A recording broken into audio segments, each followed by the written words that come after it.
want to see me speaking here, I think I'll have a lot of explanations to do. And I think I'll push that to you. I think once they get called, I'll direct them to you. But nevertheless, really a great honor opportunity to be able to join this forum, to be able to present some of the perspectives on this very critical issue.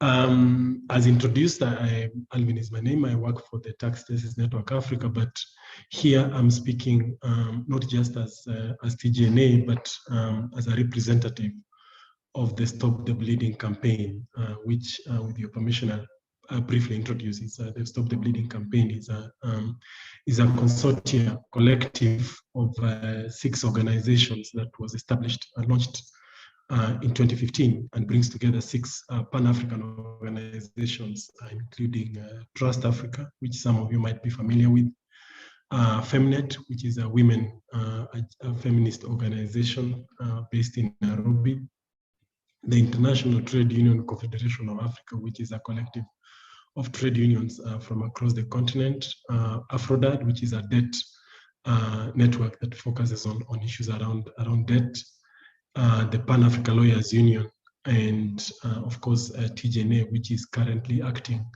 as Secretariat of the Stop the Bleeding campaign. And together we have been working together with these other organizations to try and push the illicit financial flows agenda forward. And we were established on the sidelines of the towards the run-up of the high-level panel report, the so-called Mbeki panel report, which, as you might know, came out around 2015 with the key recommendations on what African governments and also the international community should and must do to curb the challenges that are related to illicit financial flows. So civil society organizations came together to try and see how do we hold our leaders accountable to the commitments they have made under the African Declaration on illicit financial flows. So it's on that capacity that I speak here today.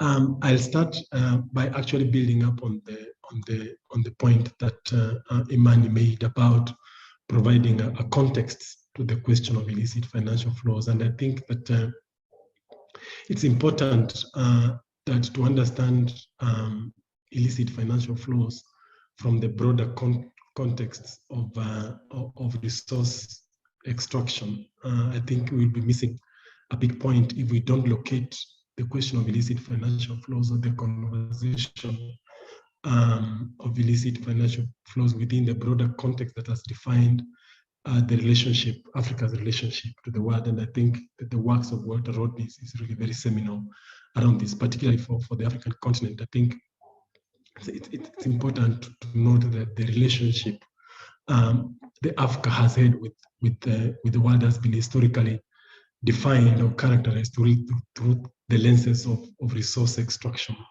and resource exploitation, made possible through economic, political, social, and to some extent military dominance. And I think that the illicit financial flows is important that it's contextualized and seen as part of this larger struggle for the continent. And we go back as far as slavery, which is some form of human exploitation, colonization as part of that. The continued exploitation of physical resources, be they natural resources, minerals, oil, forestry, that many of the African countries are endowed with.